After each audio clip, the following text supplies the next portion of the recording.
একটু মন দিন, কথাটি বড় মার্মিক কথায়। প্রেম পেতে গেলে কি চাই? এই যুগল ভজনের অতিমতি ব্রজপ্রীতি হতে গেলে কি চাই?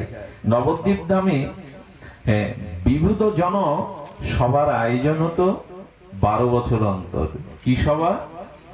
বিবিধ জনসভা। অধিবেশনের ভারতের বিশিষ্ট পণ্ডিতগণ একত্রিত হতেন। ভারতের বিখ্যাত বিশিষ্ট পণ্ডিতগণ নবদ্বীপে এক জায়গায় হয়ে আর বিবুধ জননী সভায় একত্রিত হতেন। বিবুধ জননী সভা, সমস্ত প্রাজ্ঞ পণ্ডিতগণ একত্রিত হয়েছেন। 3 দিনের অধিবেশন। সভাপতি মহোদয় তিনি বসেছেন। তিনি যখন সভাপতি মহোদয় পণ্ডিত শ্রীযুক্ত অজিত ন্যায় রত্ন, কি নাম বললাম? অজিত ন্যায় রত্ন বিভূতি ভূষণের সভাপতির স্থান অলঙ্কিত করে বসেছেন। সভাপতি লক্ষ্য করছেন দুয়ারে যে দাঁড়িয়ে আছে এক ছেঁড়া ছেঁড়া দাড়ি, সেখানে দাড়ি, খোঁচা খোঁচা দাড়ি, কালো, গায়ে ধুলা মাখা একটা চট গায়ে দেওয়া, ছেঁড়া চট গায়ে দিয়ে আলু তালু কেশ, কতদিন চুলে চিরুনি দেয়নি, জটা পড়ে গেছে, চট গায়ে দেওয়া। একজন হাত জোড় করেছে, দুয়ারিকে বলছে ভেতরে প্রবেশের অনুমতি চাইছে। বারবার হাত জোড় করে অনুমতিতে বিরক্তি হয়ে গলা ধাক্কা দিয়ে 2 দিন ফিরিয়ে দিয়েছে। অজিত ন্যায় রত্ন সভাপতি মহোদয় দেখছেন এই পাগলটাকে। 3য় দিনে তিনি বললেন, ওই দুয়ারিকে বললেন, উনি যদি আজ আসেন ওনাকে ধাক্কা দিয়ে বাইরে দেবে না, ওনাকে ভিতরে প্রবেশের অধিকার দেবে। উনি চেয়ে চেয়ে দেখছেন, দেখলেন যে না, উনি প্রবেশের জন্য আবার অনুমতি। 2 দিন গলা ধাক্কা খেয়েছেন, কিন্তু আবার তিনি এসে উপস্থিত হয়েছেন।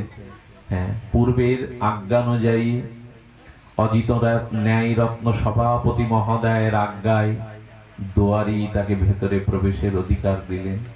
ভেতরে গিয়ে সাষ্টাঙ্গে বিবিধ জননী সবাই প্রণাম করেছেন। বিজ্ঞ মহাত্মা জনের, পণ্ডিত জনের প্রণাম করার সাথে সাথে অজিত ন্যায় রত্ন মহামহোপাধ্যায় এই সভাপতি মহোদয় হাত জোড় করে বললেন, আপনি 2 দিন গলা ধাক্কা খেয়েছেন, আবার কেন আজ এসেছেন? এর মধ্যে আপনার প্রয়োজন কি? এদিকে ধ্যান দিন, এদিকে লক্ষ্য করুন। আমাদের ভাগবত কথায় এসে কথা এবং আলোচকের দিকেই দৃষ্টি রাখতে হবে, মনের দৃষ্টি, বাইরের দৃষ্টিও। এই ওইখানে ওদের তুলে দাও না, এই ওরা হাসাহাসি করছে, ওদের মহামহোপাধ্যায় হাত জোড় করে বলছেন, 2 দিন গলা ধাক্কা খেয়েছেন, এর মধ্যে আপনার প্রয়োজন কি? উঠে দাঁড়িয়ে বললেন, 12টা বছর ধরে একটা প্রশ্নের উত্তর খুঁজে বেড়াচ্ছি। সেই উত্তরটা হলো প্রেম কাকে বলে জানবার জন্য। বললেন, পেয়েছেন উত্তর? বললেন, ওটা জানার জন্য তো এই বিভূতি জননী সভায় প্রবেশ করেছে। আপনারা পণ্ডিতগণ, বিদগ্ধজন, আমাকে বলুন প্রেম কাকে বলে। তার আগে আপনি বলুন। ন্যায় রত্ন প্রশ্ন করছেন সভাপতি মহোদয়, তার আগে আপনার পরিচয়টা দিন, কে আপনি? কি বললেন জানো মা? 12 বছর আগে উনি ছিলেন কলকাতা হাইকোর্টের জজ। উনি বৃন্দাবনে গিয়েছিলেন। এক মহাত্মাকে প্রণাম করার পরে বললেন, প্রেম ভক্তি হবে কিসে মহাশয়? বললেন, এই 1.5 টাকা দিয়ে প্রেম ভক্তি চন্দ্রিকা গাছের তলা থেকে কিনে নিয়ে যান। এটা প্রথমে পড়লে বুঝতে পারবেন না, কিন্তু বারবার শ্রদ্ধার সহিত পড়তে পড়তে তখনই বুঝে যাবেন প্রেম কাকে বলে। 1টা বছর ধরে এই জজ রাতে প্রেম ভক্তি চন্দ্রিকা পড়তে পড়তে 1 বছরের মধ্যে তিনি চাকরিতে ইস্তফা দিলেন। স্ত্রী পুত্রকে সম্পত্তি সহায় সম্বল লিখে দিয়ে 12টা বছর বৃন্দাবনের পথে পথে ধুলি মেখে বেড়াচ্ছে। প্রেম কোথায়? প্রেম কোথায়? আমি আজও উত্তর পাইনি। তাই বিভূতি জননী সবাই আপনারা মহামহোপাধ্যায়, পণ্ডিত, শাস্ত্রজ্ঞ, আপনাদের কাছে জানতে এসেছি, বলুন না প্রেম কাকে বলে। অজিত ন্যায় রত্ন সভাসদগণকে বলছেন, আমাদের এই বিভূতি জননী সভা সার্থক হলো। আমরা যে আলোচনার বিষয়বস্তু সাক্ষাৎকারের জন্য এখানে মিলিত হয়েছিলাম, সেই সাক্ষাৎ প্রেম আজ আমাদের মাঝে উপস্থিত হয়েছে বলে ওনার চরণে প্রণাম করলেন। সাক্ষাৎ প্রেম, আপনি প্রেম খুঁজে বেড়াচ্ছেন। আজ আমাদের সভা ধন্য হলো আপনার মতো প্রেমিক সর্বস্ব ত্যাগীর দর্শন পেয়ে। আমাদের ত্যাগ হয় না। বিষয় আসক্তি, দেহা আসক্তি, এগুলি ত্যাগ হয় না। এই জন্য ত্যাগ ইয়া সকল বিষয় আমরা পারবো না, তবে একটু একটু করে চেষ্টা করতে হবে। স্ত্রী, পুত্র, কন্যা, সংসারের প্রতি যে অধিক মমতা, আসক্তি, এগুলো ভজনের দ্বারা, শ্রী গুরু কৃপার দ্বারা, মহতের সঙ্গ দ্বারা, ভাগবত শ্রবণের দ্বারা ধীরে ধীরে ধীরে ধীরে ধীরে ধীরে একটু বিষয় আসক্তিকে কমাতে হবে, না হলে হবে না। এই ত্যাগ সহজে আসে না, এই ত্যাগ বৈরাগ্য সহজে সূচিত হয় না। আপনাদের জানা আছে সেই জীবন সনাতন গোস্বামীর কাছ থেকে পরশ পাথরও যমুনায় ছুড়ে দিয়েছিলেন। ওগো, আমার মেয়ের বিবাহের জন্য আমি তোমার কাছে এসেছিলাম, তুমি পরশ পাথর দিয়ে দিলে এক কথায়। যে এক কথায় পরশ পাথর দিতে পারে, আমার মনে হয় এর থেকে বড় সম্পদ তোমার কাছে আছে। তুমি মাটির নিচে, বালির নিচে পরশ পাথর এক কথায় দিয়ে দিলে, যা স্পর্শে লোহা শোনা হয়। আমার মনে হয় তোমার কাছে এর থেকে মূল্যবান কিছু আছে, দাও না তাই। মেয়ের বিবাহ হচ্ছে না, কন্যা দায়গ্রস্ত, আর্থিক অনাটনে পিতা। সনাতন গোস্বামীর কাছে ভগবান শঙ্কর পাঠিয়েছেন জীবন নামক এই গারস্থকে। ভগবান শঙ্কর তার উপাস্য। সনাতন দিয়ে দিলেন, ফিরে আসলে বললেন, কেন ফিরে এসেছো? বলে, এর থেকে যদি কিছু মূল্যবান না থাকে আপনি এক কথায় পরশ পাথর আমায় দিতেন না, তাই দিন। বলল, জীবন, জীবন নিবি, সেই পরমধন নিবি, যদি তাই নিতে চাস পরশ পাথর ছুঁড়ে ফেলে দে যমুনায়। যমুনায় স্নান করে শুদ্ধ হয়ে আয় আমার কাছে। জীবনের কানে রাধা মাধবের যুগল উপাসনার মন্ত্র দিলেন, বললেন, এই হলো পরমধন, এই হলো পরমধন। আমরা, আমাদের এই উপলব্ধি আসেনি। বিষয় ভোগ করতে হয়, তবে এমন করে করতে হয়, বিষয়ের আসক্তি থাকতে হয় গারস্থ জীবের, তাই বলে এমন আসক্তি। শুধু ভক্তগণ, এইটুকু বলি, ভগবান ছাড়া থাকলে আপন, ছিন্ন ভিন্ন তার জীবন। যদি গুরুদেবের থেকে, ভগবানের থেকে আপনার জীবনে কেউ বেশি অধিক আপন থাকে, তবে জানবেন আপনার জীবন ছিন্ন ভিন্ন হতে বাধ্য। ভগবানের থেকে কাউকে আপন করতে নাই। এই জগতে দুদিনের পরিচয় যাদের পেয়েছি, এরা আমার ব্যথার ব্যথী না, এরা ব্যথা নিতে পারে না। এদের সাথে আমার সম্পর্কটা সংসারের, হিসাব নিকাশের, বিচারের সম্পর্ক, দেওয়া নেওয়ার সম্পর্ক। প্রেমটা তো ভগবানের কাছে না হলে, না হলে তরণী সেনের মা কখনো তরণীকে বলতে পারে, যা রামের যুদ্ধে যাচ্ছিস, আমার কোলে যেন ফিরে না আসিস। তরণী 13 বছরের পুত্রকে আশীর্বাদ করছেন, মা রামের চরণ হতে যেন আমার কোলে আর ফিরে না আসিস। মা, কোন সন্তানকে কি মা এইভাবে আশীর্বাদ দেয়? মা বলে, হ্যাঁ রে, ওই চরণে, যে চরণে গেলে আর এই জন্ম মৃত্যু চক্রে তোকে আসতে হবে না, যা বাবা সেই চরণে যা। আর পিতা বিভীষণ কি করলেন? রামচন্দ্র যতবার বাণ নিক্ষেপ করে, ফুলের মালা হয়ে রাম রাম লেখা সমস্ত অঙ্গে তরণীর অঙ্গে পড়ে। বললেন, কে? রঘুপতি সর্বজ্ঞ রামচন্দ্র বলছেন, বিভীষণ কে? বললেন, প্রভু, এটা বলা যায়, নিজের একমাত্র পুত্র। বললেন, প্রভু, রাক্ষসরা বড় ছলনা জানে, ও তোমার সাথে ছলনা করছে নাম নাম লিখে। প্রভু, ওকে আমি চিনি না। নিজের পুত্রকে বলছেন, ওকে আমি চিনি না, তবে ওর বধের, ওকে হত্যা করতে, ওকে বধ করতে গেলে যে অস্ত্রে বধ করতে পারবে সেটা আমি জানি। এই বৈষ্ণব বাণ, ধনুকে জোড়ো, বৈষ্ণব বাণে কেবল ওর প্রাণ যাবে। নিজের পুত্রের মৃত্যুবান পিতা হয়ে তুলে দিলেন। এসব কথা কি সারা জীবন শুনবো? ভগবানের থেকে অন্য কেউ আপন নেই। কেন জানেন? শ্মশানে চিতায় পোড়াবার পরে সবাই ওদিকে চাইবে না। মৃত্যুর পরে অন্ধকার পথে কোনো বন্ধু, কোনো বান্ধব নেই। সেদিন শ্রী গুরু ব্যতীত, ভগবান ব্যতীত অন্ধকার, মৃত্যুর পরে রহস্য পথে আমার হাত কেউ ধরতে আসবে না, কেউ আসবে না। এই সংসার শুধু স্বার্থেরই, দেওয়া নেওয়ার, হিসাব নিকাশে।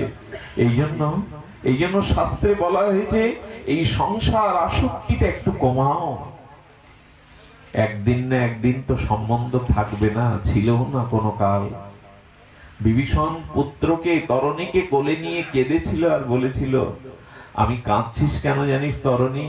আগে এসে আমি পেলাম না, পরে এসেই তুই প্রভুর চরণ পেলি, প্রেম পেলি।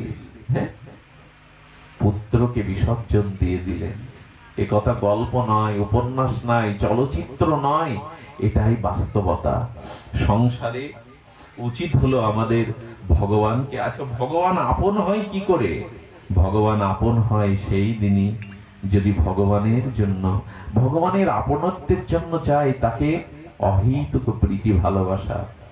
আসার সময় কথাটি আলোচনা হচ্ছিল, সেটি হলো ভগবানের দুয়ারে যখন যান না, প্রসাদের থালা নিয়ে যান, গিয়ে প্রণাম করেন, আচার্যকে বলে নিবেদন করে দেন, একটা অনুরোধ করব।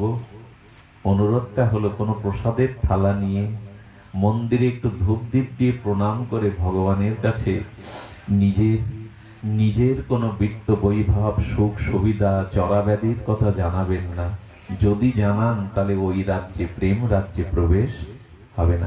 আচ্ছা, মুদি দোকানদারকে 10 টাকা দিয়ে 10 টাকার লবণ নিলেন, তারপরে তার সাথে আর কোনো সম্বন্ধ থাকে কি বাবা? 10টা টাকা দিলাম, 10 টাকার লবণ পেলাম, কই তার সাথে তো কোনো সম্বন্ধের প্রয়োজন নেই। গোবিন্দ বললেন, মন্দিরে ভোগের থালা দিয়ে অর্চনা করে যদি নিজের জন্য সব চাও, তাহলে তো দোকানদারই হয়ে গেল, সম্বন্ধ তো হলো না। মা কি করে জানেন?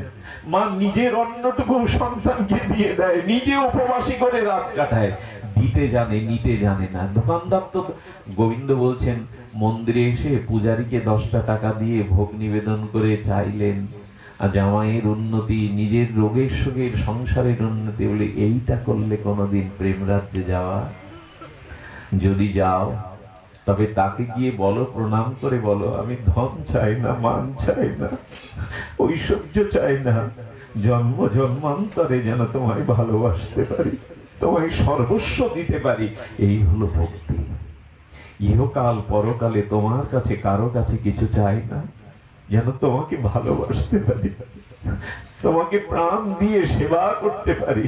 এইটারই নামই ভক্তি। ভক্তি পাওয়ার প্রমাণ কিছু নয়, নিঃস্বার্থ ভাবে তাকে সেবা প্রেম দেওয়াই হলো ভক্তি।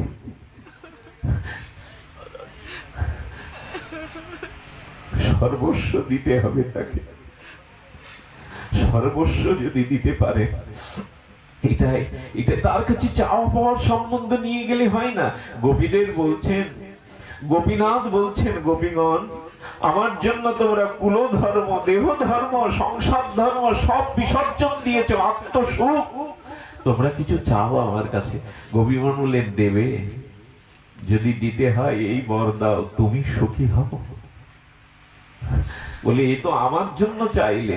বলে, তোমার সুখ ছাড়া তো আমাদের জীবনে আমাদের কোনো চাওয়া পাওয়া নেই, কোনো চাওয়া পাওয়া।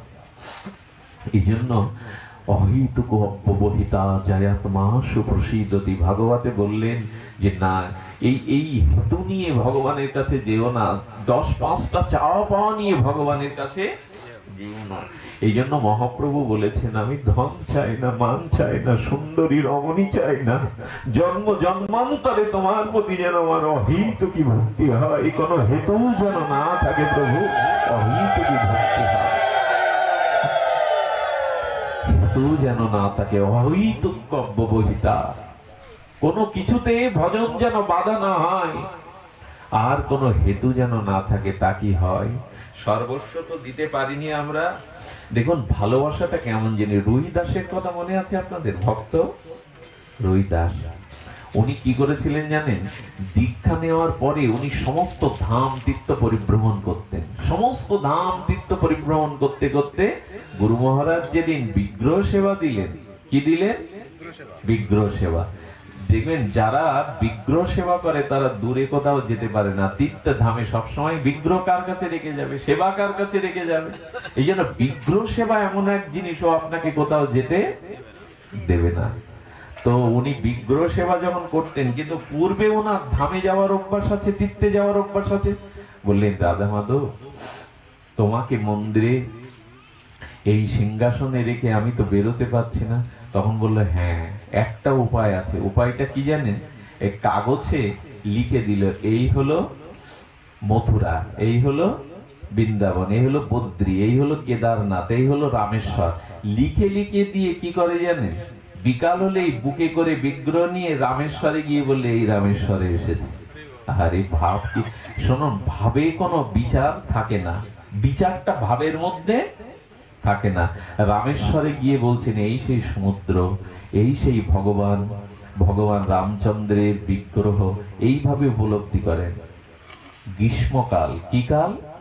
গ্রীষ্মকাল, চারিদিকে প্রখর রোদ। বিকেল বেলা নিয়ে গেছেন বদ্রিকা আশ্রমে। কোথায় নিয়ে গেছেন? বদ্রিকা আশ্রমে 12 মাসই প্রায় ঠান্ডা বরফ পড়ে। যেই বলছে প্রভু এই তোমায় বদ্রিকাশ্রমে নিয়ে এলাম, এই বদ্রিকাশ্রম যেই ভেবেছে, পুরো গ্রামটায় বরফ পড়তে শুরু করেছে। তাপদাহের মধ্যে, গরমের মধ্যে সমস্ত গ্রামবাসী বুঝলো রহিদাস বদ্রিকা বা কোনো পর্বত স্থানে গেছেন যেখানে শীতল জায়গা। এটা আমি ঝড়ের মতো বলে গেলাম, উপলব্ধি করেছেন। প্রখর রৌদ্র বিকেল বেলা, উনি মনে মনে বদ্রিকায় নিয়ে গেছেন রাধা মাধবকে, ওইখান থেকে পুরো গ্রামে বরফ ঝরছে। ভক্তরা বুঝতে পারলো উনি এখন বদ্রিকা আশ্রমে। ভক্তের ভাবনাটা দেখুন, যেমন ভাব তেমনি তো লাভ। তো তাকে ভালোবাসার ভাবনা দিয়ে ভাবুন, তাকে ভালোবাসলে এই বিচার নেই। আচ্ছা, বিচার নেই আমাদের পিসিমা গোস্বামী নেই, নিতাই গৌরের পিসিমা গোস্বামী। নিতাই গৌরকে জীবন জমিদার বংশের পুত্রবধূ সব ছেড়ে দিয়ে বৃন্দাবনে পড়ে আছে নিতাই গৌরকে নিয়ে। বৃষ্টি আসছে আর সমস্ত বিগ্রহ দর্শনার্থীরা এসে দেখছে নিতাই গৌরে, পিসিমার নিতাই গৌর, পিসিমার নিতাই গৌর মন জোড়ানো সাক্ষাৎ বিগ্রহ দেখছেন। সঙ্গে সঙ্গে মেঘ ডাকছে, বৃষ্টি পড়েছে 2-1 ফোঁটা। পিসিমা তখন আঙুল তুলেছে তর্জনে, এই নিতাই, বিগ্রহের দিকে তাকিয়ে সাক্ষাৎ প্রকট লীলাতে বলছে, এই নিতাই, আমার গৌরের সর্দির দোষ আছে, ওকে বৃষ্টিতে ভেজাতে নিয়ে যাস না। আমার গৌরের সর্দি লেগে যায়, ঠান্ডা লেগে যায়, নিতাই দুষ্টমি করে গৌরকে ভেজাতে নিয়ে যাস না। আচ্ছা, যারা দেখতে এসেছিল সেই বিগ্রহ দর্শন করতে, তারা বললো বুড়িমা যেন দেখছে নিতাই গৌরকে বৃষ্টিতে ভিজে নিতে যাচ্ছে, হ্যাঁ, নিজের ঢোক কিভাবে পিটাচ্ছেন। আরে নিতাই গো, তুমি আমাদের কেন শোনাচ্ছ? নিতাইকে কি গৌরকে ভেজাতে নিয়ে যাচ্ছে নিতাই? যখন ওরা অবিশ্বাসী মন, তার্কিক মন বলছে, তখন বলছেন, ও তো আমার নিতাই গৌরকে তাহলে বিশ্বাস করতে পারলি না, নিত্যলীলাকে ঠিক ঠিক আস্থা বিশ্বাসে আনতে পারলি না? তবে দেখ, যা তো নিতাই গৌরকে একটু বৃষ্টিতে ভিজিয়ে নিয়ে আয় তো। 5 মিনিট পরে ভিজতে ভিজতে যখন এসেছে, গোস্বামী মা কি করেছে জানেন? পিসিমা গৌরের বদনটা মোছাতে মোছাতে আঁচলটা নাসিকায় ধরে বললেন, দে তো গৌর, সেলসটা তো ঝেড়ে দে। বিস্ময় চোখে সবাই দেখছে, গৌর শব্দ করে সেলেমাটা পিসিমার আঁচলে দিয়ে দিল সেলেমাটা। সঙ্গে সঙ্গে যারা দেখতে এসেছিল নিতাই গৌর গোস্বামিনীর, পিসিমা গোস্বামিনীর এই বিগ্রহ চরণে পড়ে বললেন, ক্ষমা করে দাও পিসিমা, আমাদের তো প্রেম নয় অন্যায়, প্রেম দৃষ্টি নাই, আমরা তো ভক্তির রাজ্যের নই, আমরা ওই রাজ্যের খবর রাখি না। হ্যাঁ, নিতাই গৌরের নাক দিয়ে সেলসা আসে। ভক্তি কি বস্তু দেখো, ভগবানের বিগ্রহ থেকে সেলসা বেরোচ্ছে। একটু ভালোবাসা চাই। আসতে গিয়ে প্রেমানন্দ, ধনঞ্জয়, অনুপেদের আমরা একটু ভেসিতে বসে এই কথাটুকুই বলা হচ্ছিল। কথাটুকু হলো কৃষ্ণদাসের চরিত্র। কি নাম বললাম একবার বলুন, ভক্তি হবে। কৃষ্ণদাস, এটা ভক্তমান চরিত্রে কৃষ্ণদাস কি করতেন জানেন? কৃষ্ণদাস একটা প্রাণ ঢালা সেবা করতেন আমার গোবিন্দকে, প্রাণ ঢালা সেবা। সেই সেবা কেমন জানেন? সেই সেবা যখন প্রচুর গরম লাগতো, ওর গায়ে ঘাম হতো, তখন মনে করতো আমার তো গরম লাগছে মানে আমার গোবিন্দেরও গরম লাগছে। এই হলো সেবা। নিজের যা যা অনুভূতি হবে, বলে গোবিন্দেরও তো গরম লাগছে, 2-3 বার গোবিন্দকে অভিষেক করে চান করিয়ে বাতাস দিত। ভাবা যায়, বিগ্রহ কি ঘরে রাখলেই শুধু হয়? আচ্ছা, এই যে ঝুলনো দোলনে দোল দিচ্ছেন, আসলে প্রেম যদি হৃদয়ে না থাকে হৃদয় হৃদয় দোলনায় যদি যুগলকে না বসাতে পারেন, তবে বাইরে রশি দিয়ে দোল দিয়ে কি হবে জানি না। প্রেম যদি হৃদয়ে না থাকে, যুগল যদি হৃদয়ে না থাকে, তাহলে আনন্দের দোলা কোনোদিনই আসবে না। দোলটা কখনো হয় হৃদয়ে আনন্দ এলেই তবে দোলে। কেউ গান শুনতে শুনতে, কেউ নামযজ্ঞের ললিত শুনতে শুনতে দোলে। বাচ্চারা কিছু আনন্দের জিনিস পেলে নাচতে থাকে, দুলতে থাকে। তার মানে হলো আনন্দটা আগে হৃদয়ে প্রবেশ হবে, সেই আনন্দের বহিঃপ্রকাশের যে দোলা, এটাই হলো ঝুলন। আনন্দটা আগে হৃদয়ে আসবে, হৃদয়ের আনন্দটা তবে আপনার হৃদয়কে রাধা মাধবকে দোলাবে। হৃদয়ে যদি প্রেম না থাকে, হৃদয় সিংহাসনে যদি যুগল না থাকে, তবে বাইরে দোল দিয়ে কতটুকু হবে তা আমি বলতে পারবো না। হৃদয়ে বসান।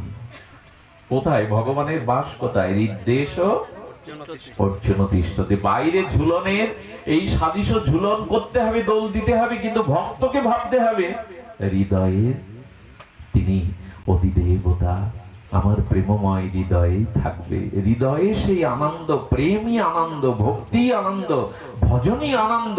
সেই প্রেম ভক্তি ভজনের আনন্দ হৃদয়ে না থাকলে হৃদয় কোনো দোল দেবে না। তাই গরম লাগলে স্নান করাতে, শীত লাগলেই শীতের বস্তু দিতেন। আমার যা হয়, আমার প্রাণনাথের তাই হয়। আগেকার একটা নিয়ম ছিল, বাজারে যে ফলটা, যে সবজিটা ঋতুতে প্রথম উঠবে, প্রতিটা গৃহীর নিয়ম হলো সেটা ভগবানের সেবায় আগেকার দিনে শাস্ত্র না জানলেও পুরানো দিনের মানুষটা এই নিয়মটা পালন করত। যে ঋতুতে যে ফল সবজি উঠতো আগে, ওটা ভগবানের সেবায় দিয়ে তারপরে পেত।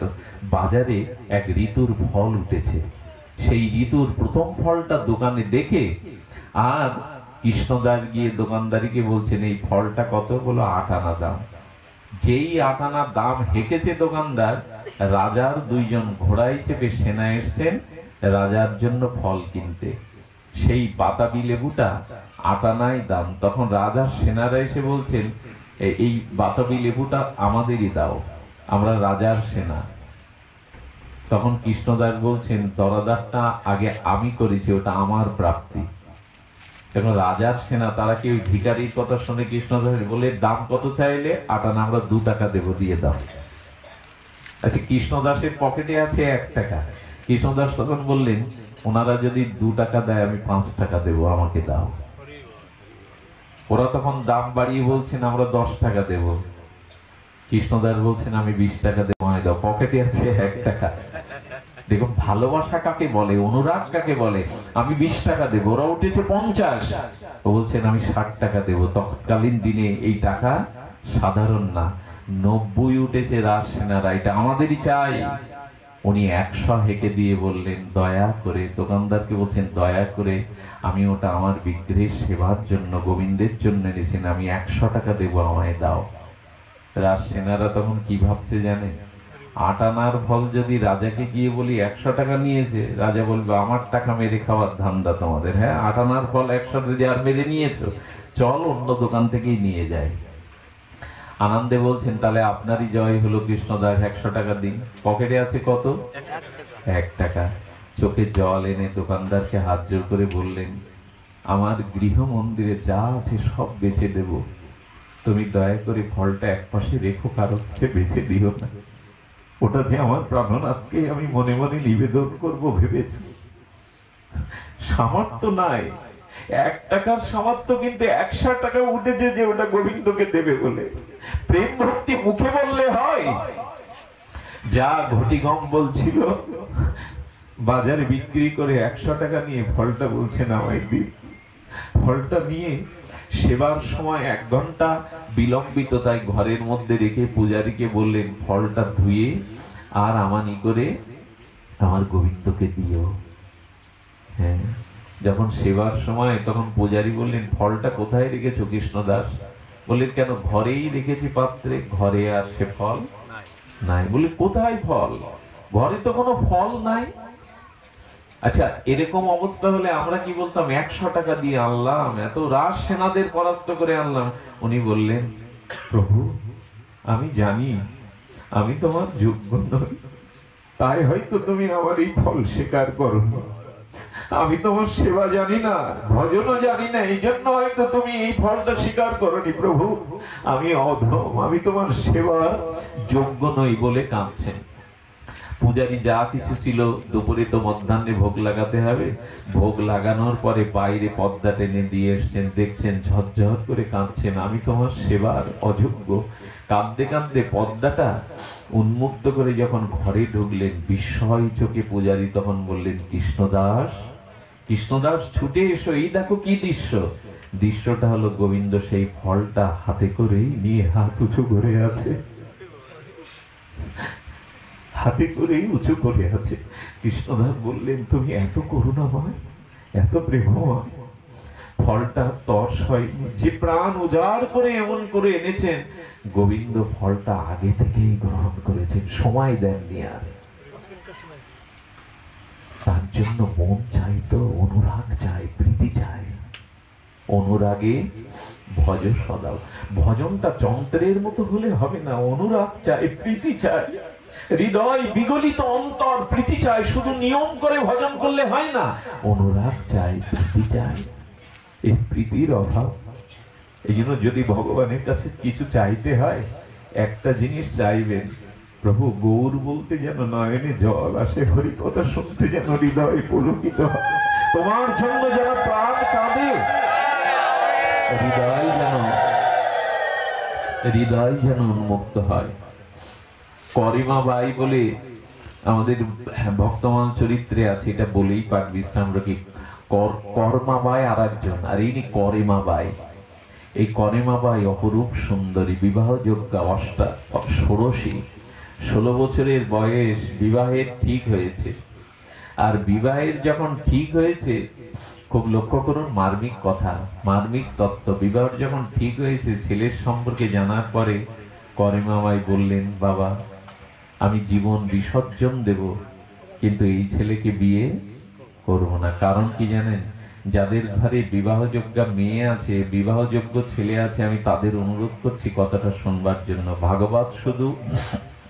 ভাগবত শুধু পারমার্থিক তত্ত্ব নয়, ইহজাগতি পরম কল্যাণকর হলো ভাগবত। সেটা হলো রুক্মিণী কৃষ্ণকে কখনো চোখে দেখেনি, আর কৃষ্ণ রুক্মিণী দেবীকে কখনো চোখে দেখেনি। ব্রাহ্মণের দ্বারা একটা পত্র লিখেছিলেন, সেই পত্রের প্রথম লাইনটা কি ছিল জানেন? হে প্রাণনাথ, আমি আপনার অনন্ত গুণ ও মাধুর্যে আবিষ্ট হয়ে আছে, আমাকে রক্ষা করুন, আমাকে গ্রহণ করুন। যখন গিয়ে পত্রটা পড়ছেন, প্রথম লাইনটা পড়ার পরে ব্রাহ্মণকে কৃষ্ণ বলছেন আর পড়তে হবে না, বলেন সম্পূর্ণটা শুনুন। বলেন না, প্রথম কথাটাই যেটা লেখা হয়েছে, আমি আপনার অনন্ত গুণে বিমোহিত প্রাণ মন আপনাকে নিবেদন করেছি। বলেন আমার গুণে যার প্রাণ মন নিবেদন হয়, তাকে তো গ্রহণ করতেই হবে। উনি বলদেবকে নিয়ে আর রুক্মিণীকে মন্দির থেকে নিজের করলেন। কথাটা কেন বলছি জানেন? বলছি এই কারণে, যদি প্রাণ মনটা তাকে দিতে পারেন, তবে রুক্মিণীর মতো তিনি যুদ্ধ করেও আপনাকে নিজের করে নেবেন। এই প্রাণটা দেওয়াই তো সব। করিমা বাই বললেন যে না, ভালো করে শুনুন, আমরা এখন বিবাহের জন্য প্রথমত এই কথাটা কিন্তু আমাকে বিপরীত ভাবে নেবেন না, অন্যভাবে নেবেন না। আমি এর বিরোধী নই, কিন্তু কথাটা বলতে হচ্ছে, কোনো ছেলে বা মেয়েকে বিয়ে দিতে গেলে প্রথমেই এখন দেখা হয় তার ডিগ্রি কতটা, তার চাকরি বাকরি কোন স্তরে, তার অর্থবিত্ত ধনসম্পদ কোন স্তরে। আচ্ছা, এইগুলি কি একটা পুত্র বা একটা কন্যার জন্য যথেষ্ট? পাঁচ তলায় এয়ার কন্ডিশন রূপে মেয়েকে বিয়ে দিলেন, নেশা করে রাত দুপুরে দরজায় লাথি মেরে বলে দরজা খোল। কোটিপতি আর 5 তলায় সুখ পাবে তো? একটা নিবেদন করি, মেয়ের বা ছেলের বিয়ের বেলায় প্রথমে যেটা দেখবেন ভগবানের প্রতি তাদের আনুগত্য আছে কিনা, সদাচার আছে কিনা। দয়া করে এটা দেখুন, আপনাদের অনুরোধ করব, বিবাহের আগে এটা দেখুন, তার জীবনে ধর্ম আশ্রয় হয়েছে কিনা, সদ্গুরু আশ্রয় হয়েছে কিনা, তাদের ভিতরে একটু ভগবান ভজন আছে কিনা। কেউ দেখতে চায় না, কত টাকা, কত ডিগ্রি, কত অট্টালিকা বাড়ি, আর এই জন্য তো জ্বলে পুড়ে মরছে সকলে।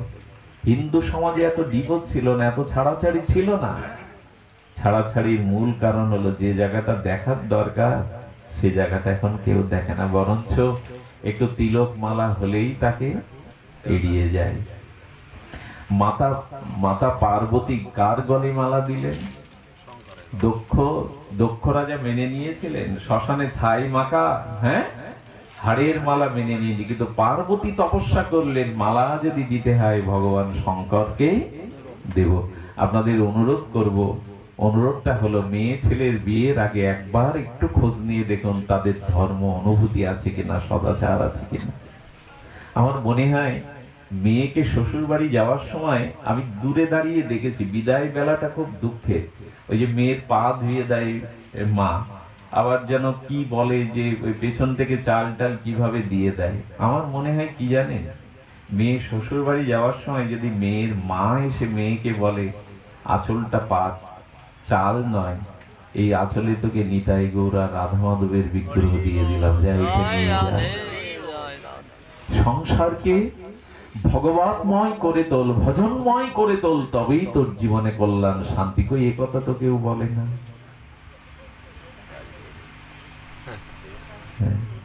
বাজারে নিয়ে গিয়ে, রথের মেলায়, দুর্গাপূজার মেলায় গিয়ে বাচ্চাদের কিনে দেন বন্দুক। বড় হয়ে যদি বন্দুক ধরে দোষ কার? আপনি তোর হাতে নকল হলেও তুলিয়ে দিলেন। কয়েকটা কপ্তাল কিনে দিলে, একটা ছোট খোল কিনে দিলে কি করতে বাড়ি এসে? বাজাতো। এগুলো কেউ দেয় না, পিস্তল দেয়। আমাদের অসভ্যতা কত জায়গায় পৌঁছে জানেন? আমাদের অসভ্যতার কথা কি বলবো, অনেক, এই কথাটা বলতে আমার লজ্জা হচ্ছে, তবু বাধা নেই। অনেক অনেক এই আধুনিক উগ্র সভ্যতার যুগে অনেক মা স্তনের দুধ পর্যন্ত সন্তানকে খাওয়ায় না, ফিডারে খাওয়ায়। তার কারণ হলো তার সৌন্দর্য নষ্ট হবে। আচ্ছা, যে বোতলটা মুখে দিয়ে দিল, বড় হয়ে যদি বড় বোতল ধরে, সে দোষ কার? সে দোষ কার? দয়া করে বিবাহের বেলা খোঁজ নিয়ে দিন ওই পরিবারে একটু রাধা মাধবের জায়গা আছে কিনা, একটু সদাচার আছে কিনা। এটাই বড় পরিচয়, এটাই বড় পরিচয়। শুধু অর্থবিত্ত বাইরের জল্লুস দেখে এটা আগুনে ঝাঁপ দেওয়া হবে। এগুলি প্রয়োজন, অর্থবিত্ত মর্যাদা প্রয়োজন, কিন্তু সর্বাপেক্ষা প্রয়োজন ভগবানের চরণের অতিমতি। তা যদি না থাকে তবে সে জীবন ব্যর্থ, সে জীবন ব্যর্থ। জানেন, অনেক বাড়ি বাজার নেই, স্বামী বলছে ওগো অমুক জায়গায় ভাগবত হচ্ছে, কি করি বলো তো? অমুক জন আসছে, একটু পাঠ শুনতে যেতাম। হ্যাঁ, ঘরে চাউল নেই, কি খাবে তাও নেই। আমি নিজে সাক্ষী, আমি নিজে দেখেছি অনেক মাকে। আমি যে কোনো রূপে পাড়া কারো কাছ থেকে হাওলাত করে চালিয়ে নিয়ে যাব, তুমি যাও সাধু সঙ্গে যাও, যাও, আমি চালিয়ে নেব। এটা একমাত্র ধর্মের আনুগত্য নিলেই, ভজনের আনুগত্য নিলেই এই ছাড়টা পাওয়া যায়। এক গুরুদেব গেছেন, রামানুজাচার্য, বিখ্যাত ভক্তির আচার্য। তিনি গেছেন কার বাড়ি জানেন? 25 জন ভক্ত নিয়ে গেছেন এক ভিখারি ব্রাহ্মণের বাড়ি। যে ভিখারি ব্রাহ্মণ ভিক্ষা করতে গেছে অনেক দূরের পাড়ায়, 3-4 কিলোমিটার। দুপুরে উপস্থিত, স্ত্রীকে বলছেন মা সেবার ব্যবস্থা কর। সব জানেন গুরুদেব। সেই স্ত্রী সবার দুয়ারে দুয়ারে আঁচল পেতে বলল, শ্রীল গুরু মহারাজ, বৈষ্ণবগণ এসেছেন, আমি আমার সমস্ত সবকিছু দিয়ে দাসীগিরি করে শোধ করবো, আমাকে কিছু সেবার উপচার দাও। কেউ দিল না। শেষে মরতে গিয়ে যখন ঝাঁপ দেবে নদীতে, যে গুরুদেব যদি উপবাসী থাকেন গৃহে, দেহ রেখে লাভ কি? ঝাঁপ দিতে গিয়ে নিজের মুখ না, গুরুদেবের মুখটা ভেসে উঠছে নদীর স্বচ্ছ জলে। বললেন সেবা না দিয়ে মরেও তো শান্তি নেই। কার কাছে গেল যেন মা? ওই গ্রামের একজন দুশ্চরিত্র ধনী লম্পট ছিল, আর ইনি ছিলেন পরমা সুন্দরী, সুদর পরমা সুন্দরী এবং পরমা সতী। তাকে বহু প্রলোভন দিয়েছে, অর্থবিত্ত রাজরানী করে রাখবো, অর্থবিত্ত সোনায় মুড়িয়ে রাখবো, তোমার যৌবনটা আমায় দাও। তার দিকে কোনোদিন ফিরে তাকায়নি। আর সেই লম্পটের কাছে গিয়ে বললেন, আমি তোমার দুয়ারে এসেছি। মিথ্যা নয়। রামানুজাচার্যের এই শিষ্যা গিয়ে বললেন, ও তোমাকে একটা বছর ধরে প্রলোভন দিয়েও কত কত কত প্রলোভনে প্রলোভিত করেও তোমাকে আমি আমার চেতনায় আমার ভাবনায় আনতে পারিনি। আজ এসেছে বললেন হ্যাঁ আমি আমার দেহটাকে বিক্রি করতে এসেছি, কিন্তু একটা শর্ত আছে, আমার গৃহে 25 জন সাধুগুরু বৈষ্ণব আছে, তাদের সেবা আর উপচার দিতে হবে। আমি তাদের সেবা করে কথা দিচ্ছি আজ নিশিতে এই শরীরটা আমি বন্ধক রেখে যাচ্ছি, আমি আপনার কাছে নিশিতে আসবো। ভাবা যায় ভক্তি থাকলে কি হয়। বলেন সুন্দরী 25 জনের জন্য কেন, 1000 জনের জন্য দিতে পারি যদি তোমাকে পাই, নিয়ে যাও।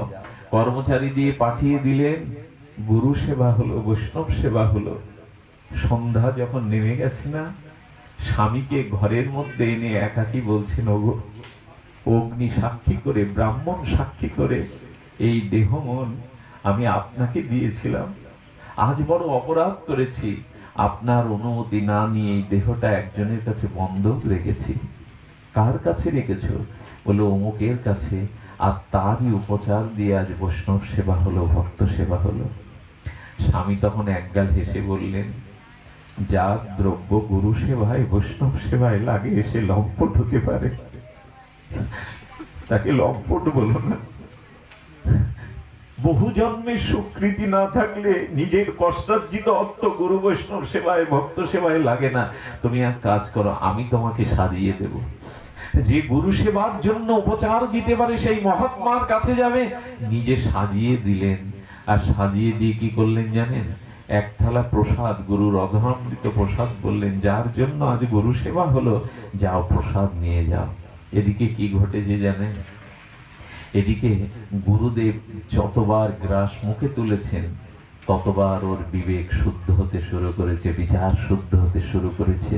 ওই গুরুদেব যতটা গ্রহণ করেছেন ধীরে ধীরে ধীরে ধীরে ওই পশুত্ব হৃদয় বিশুদ্ধ স্তরে চলে গেছে। ভাবলেন যাকে 1 বছর প্রলোভিত করেও কাছে আনতে পারেনি, গুরু বৈষ্ণবের সেবার জন্য সে শরীর বন্ধক দিয়ে দিল, সেই গুরু সেবার জন্য যে শরীর বন্ধক দিতে আছে, আর আমি সেই গুরু বৈষ্ণব সেবার বিনিময়ে তার শরীরটার দিকে লোভ দিয়েছি। আমি পশু, আমি কি জন্তু জানোয়ার? প্রসাদ নিয়ে যখন ঘরে ঢুকলো, গুরুদেব যদি গ্রহণ করে, গুরু মহারাজ যদি, মহাত্মা যদি কারো প্রতি করুণা করে, তার পশুত্ব থাকে, আলো জ্বাললে কি আর অন্ধকার থাকে? সেখানে তিমির দূর হয়ে যায়। ও হৃদয়ে এলো সেই বিশুদ্ধ বিবেকের চেতনা, চরণে পড়ে বললেন, মা মা, দুষ্ট সন্তান হলেও তো মায়ের কাছে সে সন্তান, ক্ষমা করে দে মা, ক্ষমা করে দে। আর পারিস তো ওই গুরু, যে গুরুর চরণ আশ্রয় করে তোর মধ্যে এই ত্যাগ বৈরাগ্য, পারলে মা এই গুরুদেবের চরণে আমাকে সমর্পিত করে দে। সেবা ভাবনা চাই, শুধু অর্থ থাকলেই যেমন পরমানন্দ হয় না, ভক্তি চাই, সেবার ব্যাকুলতা চাই। তাই যে গৃহে ভগবানের সেবা আছে, ভজন আছে, সদাচার আছে, সেখানেই ছেলে মেয়ে দিয়ে দিন, দেখবেন তাদের জীবন সকল কিছুর মধ্যে আনন্দময়। কর্মবাইয়ের বিয়ে, 3 দিন বিয়ে, 2 দিন চলে গেল, আগামীকাল বিয়ে। কর্মবাই গোবিন্দকে বলছেন, তোমার ভজন যেখানে নেই, কর্মাবাই সেখানে নেই। রাতের অন্ধকারে বৃন্দাবনে চলে গেলেন। বৃন্দাবনে গিয়ে ভজন করলেন যমুনার কোলে। লোকে লোকের মুখে সরিয়ে গেল, বিবাহযোগ্য মেয়ে রাতের অন্ধকারে পালিয়েছে, ভজন করতে পারবে না বলে বৃন্দাবনে বসে বসে রাধা মাধবকে ভজন করছেন। তার পিতা খুঁজতে খুঁজতে গেল, যখন দেখলো বৃন্দাবনের এই দশা, গিয়ে বলছেন, মা ফিরে চল, অপমানে আমার নাক কান কাটা গেছে। কর্মাবাই তখন হেসে বললেন, বাবা তোমার নাক কান আগেই কেটে গেছে, আমি পালানোর জন্য কাটেনি। যারা এই জগতে গোবিন্দ ভজন করে না তারাই নাক কান কাটা, তাদের নাক কান নেই, তাদের নাক কানই কাটা। কথা দিয়ে এসেছিল ভজনের জন্য, তারা ভজন করেনি। তোমার নাক কান তো আগেই কেটে গেছে বাবা। ব্রহ্মাও যদি বলে আমি বৃন্দাবন ছেড়ে, যুগল চরণ ছেড়ে আমি কোথাও যাব না। এই কর্মাবাইয়ের আদর্শে তার পুরো পরিবারই এমন ভজনশীল হয়েছিল। তার পিতা গোবিন্দ চরণে বসে ভজন করছেন, আর রাজা তার সেবকদের পাঠিয়েছে, ওনাকে বলো, রাজা ওনাকে ডেকেছে, কর্মাবাই বাইকে ডেকেছে। আসার পরে বললেন, আমি যাব কি? রাজার রাজা মহারাজাই মহারাজার কাছেই আমি আছি, রাজার কাছে কি করতে যাব? যেই রাজার কাছে সংবাদটা গেল, রাজা এসে বলছেন মহারাজা আর কি, এই রাজ্যের রাজা তো আমি। এসে দেখে গোবিন্দের চরণে বসে বলছেন এই আমার মহারাজা। রাজা বললেন ভজন করো। কর্মী ভাইয়ের জন্য পুরো পরিবারটা ভজনশীল হয়ে গেল। শুধু ভক্ত মন্ডলী, পরিবারের একজন যদি ভগবতমুখী হয়, বৈষ্ণব হয়, সাধু হয়, আমি বিশ্বাস করি সেই পরিবার না 21 কুল পর্যন্ত গোবিন্দ আত্মসাৎ করে নাই, তাদের 21 বংশ পর্যন্ত আত্মসাৎ করে নাই। বংশে একজন যদি শুদ্ধ বৈষ্ণব হয়, ভক্ত হয়। তাই দয়া করে সন্তানাদিকে ভক্তিময় করে তুলুন। এই কালিসাকুল গ্রামে, এই ভবদাহে অনেকবার এসেছি। আমাদের এখানে আমাদের প্রণব দাদাজি, পীযূষ দাদাজি আমার পূর্ব পরিচিত। অনেকবার আপনাদের মন্দিরে